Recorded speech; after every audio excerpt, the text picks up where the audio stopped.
पुस्तक का नाम जीवन जीने की कला भाग 2।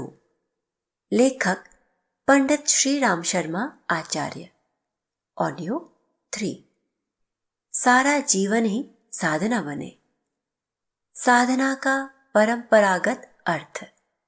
अंतःकरण का विकास ही व्यक्तित्व का समग्र विकास है।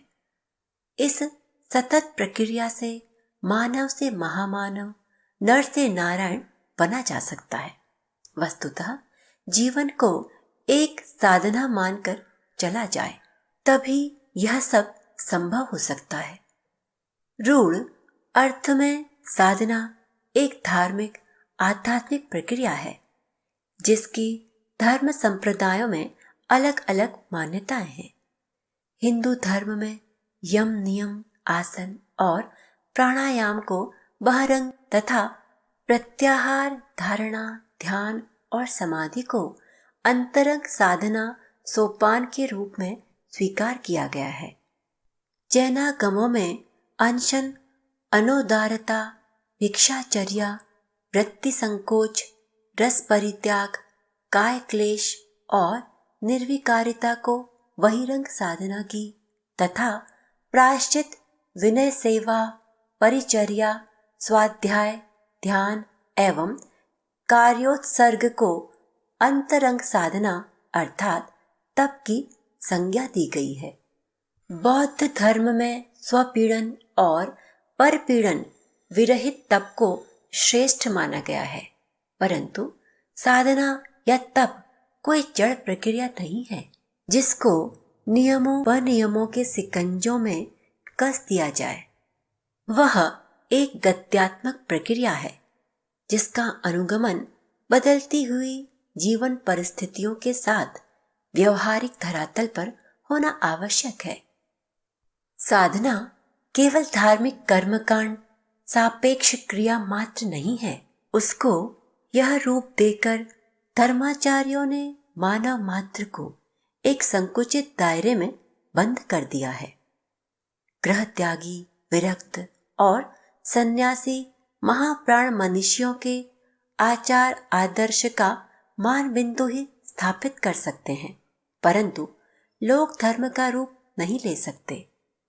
आज धर्म के नाम पर नई पीढ़ी नाक भौं सिकोड़ती है। उसका दोष किस पर है?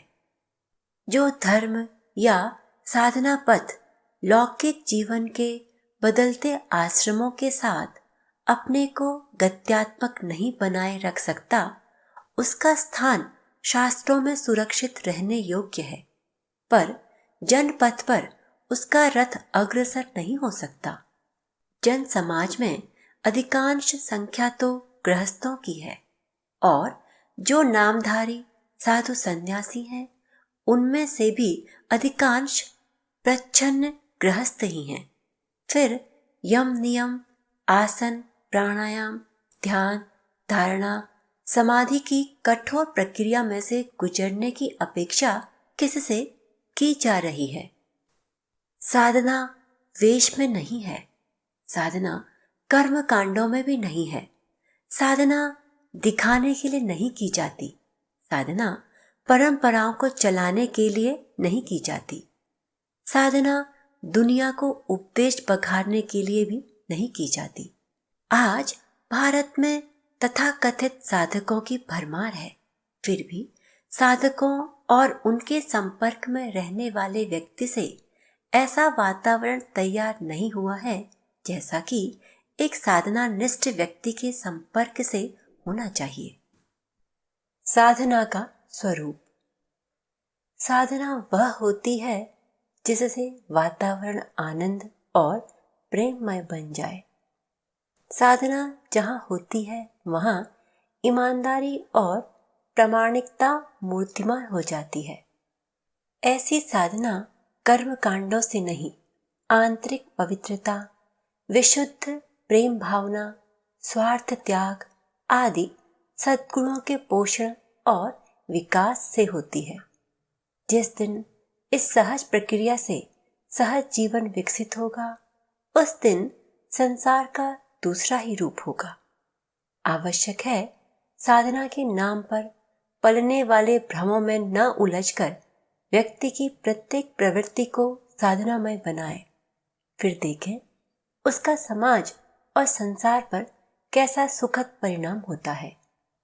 साधना का अर्थ है असंतुलित को संतुलित बनाना, अनगढ़ को सुगढ़ बनाना, डगमगाते लड़खड़ाते सुविधा के लोभ में सुपथ को छोड़ने को, उद्दत जीवन को संभालने के लिए प्रखर पुरुषार्थ करना ही साधना है। आज किए जाने वाले तथाकथित सभ्यता की होड़ में लगे जीवन को संस्कारवान बनाना साधना है। नश्वर सुख की लालसा में दिग्भ्रमित मानवीय श्रम को परमार्थ परायणता से निःसृत आनंद निर्झर की शीतल अनुभूति प्राप्ति की ओर मोड़ देना साधना है।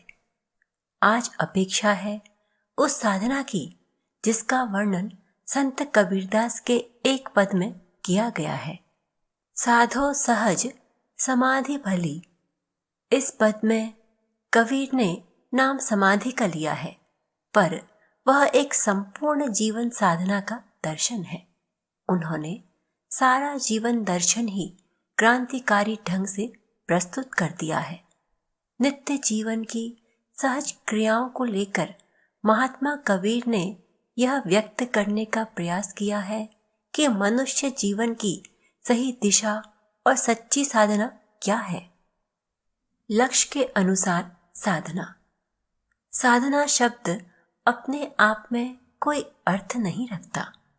हमने उसमें अपना अर्थ आरोपित कर दिया है, यह अलग बात है। लेकिन शुद्ध रूप में साधना शब्द अर्थ से परे है।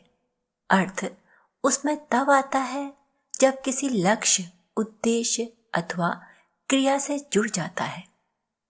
एक आध्यात्मिक संत की क्रिया भी साधना है और विज्ञान के क्षेत्र में अंतरिक्ष यात्री की क्रिया भी साधना है। एक माँ अपने बेटों के लिए, परिवार के लिए रसोई बनाती है, यह भी साधना है। गृहिणी की इस साधना का मूल्य यूं तो पता नहीं चलता, लेकिन जब कभी अनसदे हाथों को चौके चूल्हे की शरण में जाना पड़ता है तब पता चलता है कि यह कितनी बड़ी साधना है। सब प्रकार की कलाओं की सिद्धि के लिए साधना करनी पड़ती है, अर्थात एकाग्रता पूर्वक अभ्यास करना पड़ता है। परस्पर व्यवहार को सभ्य समाज के अनुकूल बनाने के लिए बचपन से ही संस्कारों द्वारा साधना करनी पड़ती है। प्रेम, उदारता, सेवा भावना आदि गुणों के लिए भी निरंतर साधना करनी पड़ती है। व्यापार व्यवसाय में भी सैकड़ों बातें ऐसी हैं जो बिना अभ्यास के और बिना परिश्रम के साध्य नहीं होती। इनमें भी साधना की आवश्यकता होती है। उल्लेखनीय है कि साधना का कोई एक प्रकार या एक नियम नहीं है और वह प्रत्येक व्यक्ति के लिए अलग अलग भी हो सकता है। गांधी जी ने कहा था कि मेरा जीवन ही सत्य की साधना में बीत रहा है। वे जीवन भर सत्य के प्रयोग करते रहे। उनकी हर प्रकृति के पीछे सत्य का आग्रह रहा करता था। महात्मा कबीर ने अपने पद में यही बात कही है। उन्होंने जब देखा कि लोग अमुक अमुक क्रियाओं या परंपराओं को ही धर्म, कार्य और साधना मानते हैं और उतना सा करके समझते हैं कि वे साधक बन गए, तो उन्होंने मशाल हाथ में लेकर साधना मार्ग को प्रकाशित किया। लोगों की आंखें खोलने का प्रयास किया कि हमारी वे सारी क्रियाएं धर्म क्रियाएं, साधनाएं हैं जो हम सवेरे उठने से लेकर रात को सोने तक और निद्रा में भी करते हैं। साधना को सिद्धि का रूप तभी प्राप्त होता है जब वह सहज होती है। कबीर कहते हैं, मेरा चलना ही प्रभु की परिक्रमा है, मेरा कुछ भी करना सेवा ही है, मेरा सोना ही दंडवत है। जो कुछ बोलता हूँ वही जप है, जो सुनता हूँ वही प्रभु का सुंदर रूप है। कबीर दास के इस पद से एक बात यह भी स्पष्ट होती है कि हमें अपने व्यक्तिगत, पारिवारिक एवं सामाजिक कर्तव्यों और उत्तरदायित्वों से कभी विमुख नहीं होना चाहिए और नित्य जीवन की समस्त क्रियाओं में उसी विराट प्रभु की लीला का, विराट विश्व की सेवा का रस प्राप्त करना चाहिए।